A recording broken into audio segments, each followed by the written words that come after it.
السلام علیکم ورحمۃ اللہ وبرکاتہ. Welcome to my YouTube channel Iqra academy.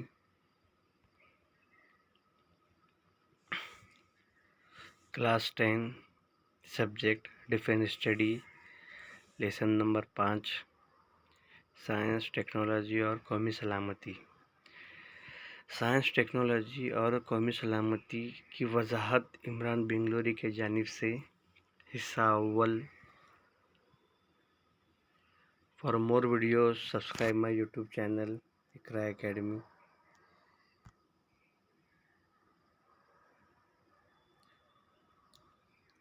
باب 5 سائنس ٹیکنالوجی اور قومی سلامتی. دیکھیے بیٹا، یہاں پر 9ویں جماعت کے دفاعی مطالعات کی سرگرمی کی طرف ہم نے سیکھا کہ دنیا میں اپنے ملک کی مفاد بنیادی قدروں کی پاسداری کے لیے ملک کے قابل اعتماد قومی طاقت کو ترقی دینا ضروری ہے. مطلب ہم نے 9ویں جماعت میں جو ڈیفینس اسٹڈی تھا، دفاعی مطالعات کا جو ہم نے اس کا اسٹڈی کیا، اس کی پڑھائی کی، اس میں ہم نے سیکھا کہ ملکی مفاد بنیادی قدروں کی پاسداری کے لیے قابل اعتماد قومی طاقت کو ترقی دینا ضروری ہے. ملک کی طاقت کے لیے ضروری مختلف اکائیوں کے بارے میں بھی آپ نے معلومات حاصل کی. جدید ترقی یافتہ خوشحالی کی طرف پیش رفت کرنے والا ملک بننے کے لیے بنیادی اکائیوں میں سائنس، ٹیکنالوجی اور صنعتی پیداوار کی صلاحیت جیسی اکائیوں کا ارتقاء ضروری ہے. مطلب ملک کی ترقی اور اس کی سلامتی کے لیے سائنس، صنعتی پیداوار اور ٹیکنالوجی کا استعمال ضروری. اس شعبے میں ہم کو زیادہ سے زیادہ ترقی کرنا ضروری ہے تاکہ ہمارے ملک کی اور زیادہ سلامتی یا حفاظت ہو سکے. اس کے بعد ہے سائنس، ٹیکنالوجی اور انجینئرنگ کا باہمی تعلق. مطلب سائنس کا، ٹیکنالوجی کا اور انجینئرنگ کا آپس میں تعلق. کئی دفعہ سائنس کی بنیادی معلومات اور انجینئرنگ کے تال میل سے ٹیکنالوجی کا ارتقاء ہوتا ہے. مطلب سائنس اور انجینئرنگ کے تال میل سے ہی ٹیکنالوجی کا ارتقاء ہوتا ہے، اس کی ایجاد ہوتی ہے، اس کی پیدا ہوتا ہے. مثلاً پہلے سے طے شدہ طریقے اور معلومات کے استعمال سے سائنس بجلی کے تار سے گزرنے والے الیکٹران کو بہاؤ کا مطالعہ کر سکتی ہے. مطلب پہلے سے طے شدہ طریقے اور معلومات کے استعمال سے سائنس بجلی کے تار سے گزرنے والے الیکٹران کے بہاؤ کا مطالعہ کر سکتی ہے. نئے سرے سے دریافت ہونے والی خالص معلومات کا استعمال کر کے انجینئر نئی موصل برق، کمپیوٹر اور جدید ٹیکنالوجی جیسی نئی اشیاء، وسائل اور مشینوں کی پیداوار کر سکتے ہیں. مطلب جو پرانا طریقہ تھا اس کے طریقے کے استعمال کر نئی دریافتیں ہوتی ہے، جیسا کہ جو انجینئر ہوتی ہیں نئی موصل برقی کمپیوٹر. مطلب آدھے جو بجلی سے چلنے والے کمپیوٹر ہے، جدید جیسی نئی اشیاء، وسائل، مشینوں کا استعمال کر سکتے ہیں، لیکن بجلی کے لیے پرانے طریقے سے نئے دریافتیں ہوتی ہیں. اس اعتبار سے سائنس، ٹیکنالوجی اور انجینئرنگ کے تین شعبوں کو تحقیق و ترقی کے مقاصد کے لیے ایک ہی سمجھا جاتا ہے. مطلب اس بجلی کے اعتبار سے سائنس کے، ٹیکنالوجی اور انجینئرنگ کے جو تین شعبوں کی تحقیق کو ایک ہی مقاصد کے لیے سمجھا جاتا ہے. دنیا کی طبعی اور قدرتی خاکے اور برتاؤ کا باقاعدہ مطالعہ سائنس کہلاتا ہے. مطلب دنیا کے طبعی، قدرتی اور ان کے قدرتی خاکے اور ان کے برتاؤ کا باقاعدہ مطالعہ سائنس کہلاتا ہے. ٹیکنالوجی عملی طور پر صنعت و تجارت کے لیے سائنس کا کیا گیا استعمال ہے. مطلب ٹیکنالوجی مینس کیا ہے؟ صنعت اور تجارت کے لیے جو سائنس کے کیے گئے استعمال کو ٹیکنالوجی کہتے ہیں. سائنس علوم کے استعمال سے وجود میں آنے والے طریقے، نظام اور آلات کا تعلق ہم ٹیکنالوجی کا علم عطا کرتا ہے. اس کی ایک بہترین مثال کمپیوٹر ہے، جو سائنس اور الیکٹرانکس کے ملاپ سے وجود میں آیا. انجینئرنگ کو ریاضی سائنس اور معاشیات اور سماجیات اور علمی معلومات کا موضوع ہے. یہ اشیاء کل پرزے اور اوزار مشین ایجاد اختراع خاکے تیار کرنے پیداوار میں کارآمد ثابت ہوتی ہے۔ مطلب جو ترقی کی ہوتی ہے انسان کے سائنس کے علوم میں ہونے والی وجوہات، اس کے نظام آلات میں باہمی تعلقات ہم ٹیکنالوجی کو مدعا کرتی ہے۔ اس کی ایک بہترین مثال یہ ہے کہ کمپیوٹر کی ایجاد ہو گئی، جو سائنس اور الیکٹرانک کے ملاپ میں وجود میں آئی ہے۔ انجینئرنگ کو ریاضی، سائنس، معاشیات، سماجیات اور علمی معلومات کا معاہدہ ہے۔ یہ اشیاء کل پرزیاں، اوزار، اختراعیہ اور خاکہ تیار کرنے اور بہت مختلف قسم کی ترقی میں اس کی کارآمد ثابت ہوتی ہے۔ بھارت میں سائنس، ٹیکنالوجی، صنعت کاری کے ارتقاء۔ مطلب بھارت میں سائنس، ٹیکنالوجی اور صنعت کاری کا ارتقاء کب ہوا؟ قدیم اور عہد وسطیٰ کی تاریخ کے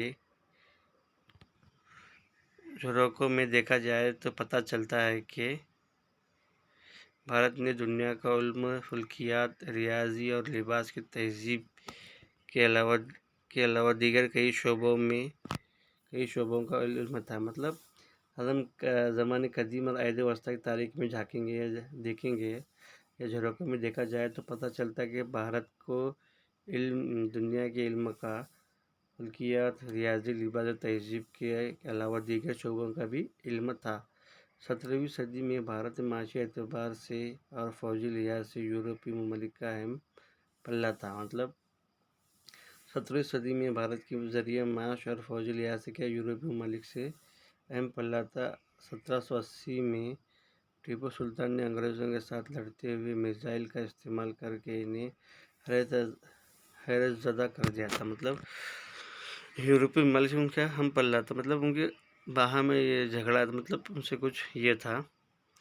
1780 میں ٹیپو سلطان نے انگریزوں کے خلاف لڑتے ہوئے پہلی بار میزائل کا استعمال کیا تھا، جس سے انہیں حیرت زدہ کر دیا تھا۔ اسی میزائل کی نقل کر کے انگریزوں نے 1812 میں نیپولین کے خلاف اسے استعمال کیا، لیکن 18ویں صدی میں یورپ کے صنعتی انقلاب کی وجہ سے یورپ کی صنعتی صلاحیتوں میں تیزی سے تبدیلی آئی اور ترقی پاتی گئی، لیکن انگریز سامراجیت کی وجہ سے یہ صنعتی ترقی بھارت میں نہیں ہو سکی۔ اسی مثال کی نقل کر کے انگریز نے 1812 میں نیپولین کے خلاف اس کا استعمال کیا اور 18ویں صدی میں صنعتی انقلاب کی وجہ سے یورپ کی صنعت میں اس کی تیزی سے تبدیلی آئی اور ترقی پاتی گئی، لیکن بھارت میں انگریز سامراجیت کی وجہ سے صنعتی انقلاب ترقی نہیں پایا۔ آزادی کے بعد سائنس اور ٹیکنالوجی میں بھارت نے اونچی اڑان بھری۔ آج اپنا ملک بھارت کئی شعبوں میں اول مقام پر ہے۔ اس میں زراعت، کپڑے کی صنعت، حفظان صحت، دواسازی، اطلاعاتی ٹیکنالوجی، خلائی ٹیکنالوجی، دفاعی ٹیکنالوجی، جوہری ٹیکنالوجی کا شمار کیا جاتا ہے۔ مطلب آزادی کے بعد سائنس اور ٹیکنالوجی میں بھارت نے کافی ترقی حاصل کی۔ آج اپنا ملک بھارت کئی شعبوں میں اول مقام پر ہے۔ اس میں زراعت، کپڑے کی صنعت، حفظان صحت، دواسازی، اطلاعاتی ٹیکنالوجی، دفاعی ٹیکنالوجی، جوہری ٹیکنالوجی کا شمار کیا جا سکتا ہے۔ قومی تحفظ کے فروغ کے لیے بھارت کی حکومت نے سائنس اور ٹیکنالوجی میں ابتدائی اقدامات کیے، جن سے چند کا استعمال عوامی فلاح کے لیے کیے، جبکہ کچھ کا استعمال دفاع کے لیے۔ اس بات کو سمجھنے کی ضروری ہے، مثلاً مصنوعی سیارہ سیٹلائٹ کا استعمال۔ مطلب قومی تحفظ کے فروغ کے لیے بھارتی حکومت نے سائنس اور ٹیکنالوجی میں ابتدائی اقدامات کیے، جن میں چند کا استعمال عوامی فلاح کے لیے، چند کا دفاع کے لیے کیا جاتا ہے۔ اس بات کو سمجھنے کے لیے مثلاً قومی سیاروں سیٹلائٹ کا استعمال ہوتا ہے۔ جیسا کہ دیکھو روزمرہ کے موبائل رابطوں کے لیے، اسی طرح کا استعمال حفاظتی فوجوں کے آپسی رابطے کے لیے، نیز جوہری سائنس کا پیداوار بجلی پیداوار کرنے کے لیے، اس طرح جوہری اسلحہ بنانے کے لیے بھی اس کا استعمال ہوتا ہے۔ مطلب سائنس کا استعمال روزمرہ میں عوامی استعمال میں جاتا ہے موبائل کا، جیسا کہ ایک دوسرے کے رابطے کے لیے، اسی طرح کے حفاظتی فوجوں کو آپس کے رابطے کے لیے اس کا استعمال ہوتا ہے۔ نیز جوہری سائنس کا استعمال بجلی پیداوار کرنے کے لیے، اس کی جوہری اسلحہ بنانے کے لیے بھی اس کا استعمال ہوتا ہے۔ ایک ہی وقت میں ایک سے زیادہ مقاصد حاصل کرنے کے لیے استعمال کی جانے والی ٹیکنالوجی کو کثیر المقاصد ٹیکنالوجیز کہتے ہیں۔ فوجی مقاصد کے استعمال کے لیے کی جانے والی ہم آہنگی ٹیکنیک عوام کی فلاح کے لیے پرامن طریقے سے استعمال کی جاتی ہے۔ مثلاً عالمی سمت شناسی نظام، گلوبل پوزیشننگ سسٹم، جسے GPS کہتے ہیں۔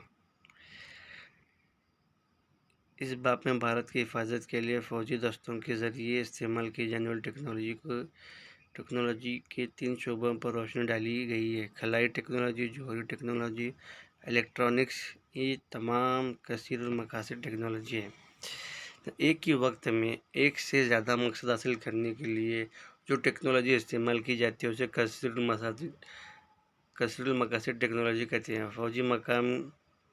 فوجی مقاصد کے لیے اس کا استعمال کی جانے والی ہم آہنگی ٹیکنیک کو عوامی فلاح کے لیے پرامن طریقے سے اس کا استعمال کیا جاتا ہے۔ مثلاً عالمی سمت شناسی نظام، یعنی گلوبل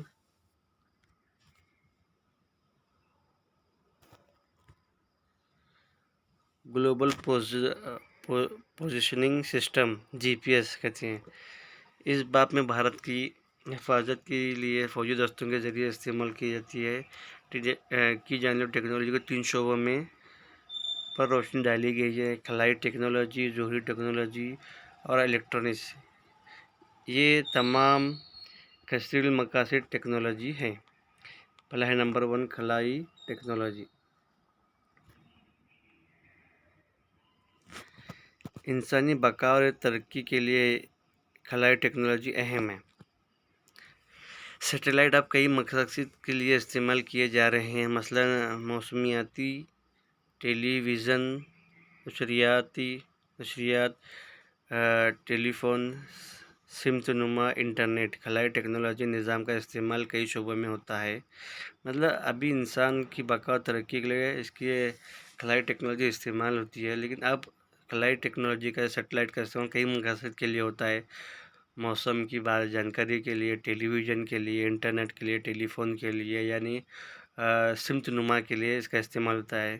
کئی شعبوں میں ہوتا ہے، مثلاً ماحولیاتی انتظامیات، تعلیم، ٹیلی میڈیسن، سائنسی تحقیقات، آفات نظام وغیرہ کے لیے بھی اب اس کا استعمال ہو رہا ہے۔ بیرونی خلا کا استعمال فوجوں کی امداد اور کارروائی کے لیے کیا جاتا ہے۔ مثلاً زمین کا معائنہ رابطہ سمت بڑھاتا ہے۔ ڈاکٹر وکرم سارا بھائی اور دیگر کئی سائنسدانوں کی وجہ سے خلائی ٹیکنالوجی میں نمایاں ترقی حاصل ہے۔ مطلب جو بیرون خلا کا جو استعمال ہوتا ہے وہ فوجی امداد کی کارروائی کے لیے ہوتا ہے۔ خلائی ٹیکنالوجی میں نمایاں کامیابی حاصل ہوئی ہے، ان سے رابطہ قائم کرنے، ان سے جوڑنے کے لیے اس کا ہوتا ہے۔ ڈاکٹر وکرم سارا بھائی اور دیگر سائنسدانوں کی وجہ سے خلائی ٹیکنالوجی میں بھارت نے نمایاں کامیابی حاصل کی ہے۔ Indian space research organisation (ISRO) نے میزائل، خلائی طیارہ، مصنوعی سیارہ، سیٹلائٹ بنانے اور اسے داغنے کے میدانوں میں ملک کو خود کفیل بنایا ہے۔ ISRO، جسے ہم کہتے ہیں انڈین اسپیس ریسرچ آرگنائزیشن، نے میزائل، خلائی طیارہ، مصنوعی سیارہ، سیٹلائٹ بنانے اور اسے داغنے کے میدانوں میں کافی ترقی ملک کو خود کفیل بنایا ہے۔ سن 1959 میں ISRO کا قیام عمل میں آیا۔ اس کا مقصد ملک کی ترقی کے لیے ٹیکنالوجی کا کام میں لانا۔ بھارت نے پہلا مصنوعی سیارہ آریہ بھٹ 1975 میں بنایا، جسے سوویت روس کی مدد سے خلا میں داغا۔ بھارت کا پہلا کامیاب خلائی نشریاتی پروگرام 1983 میں ممکن ہوا۔ روہنی نامی سیٹلائٹ کی ابتدا کے بعد ISRO نے سیٹلائٹ اور برداری طیارے، جدید سیٹلائٹ بردار گاڑیاں،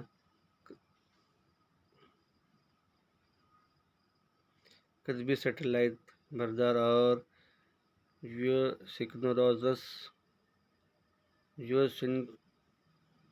سنکروناس سیٹلائٹ بردار گاڑیوں کا کامیاب تجربہ کیا۔ بھارت کا فضلاتی احساس satellite Indian remote ISR sensing satellite کی زمینی مشاہدے کے لیے استعمال۔ بھارتی سیٹلائٹ کا دفاع کے لیے اولین استعمال ہے۔ مطلب اسرو کا وجود 1959 میں آیا۔ اس کا مقصد خلائی ٹیکنالوجی میں لانا تھا، ملک کی ترقی کرنا تھا۔ بھارت نے پہلا مصنوعی سیارہ آریہ بھٹ 1975 میں داغا تھا۔ اس کو سوویت روس کی مدد سے اس کو داغا تھا۔ پھر بعد میں اس نے اس کی ترقی میں زیادہ اور ترقی کرتی ہے، اور ان میں نامی سیٹلائٹ کی ابتدا کی وجہ سے اسرو نے پہلا سیٹلائٹ بردار طیارہ کیا، نہیں کہ اس میں ترقی کرتے گئی۔ ڈاکٹر وکرم امبالا سارا بھائی 1971-1919 بھارتی خلائی پروگرام کے بانی کی حیثیت سے ڈاکٹر وکرم سارا بھائی جانے جاتے ہیں۔ اسرو کا قیام ان کی سب سے بڑی کامیابی ہے۔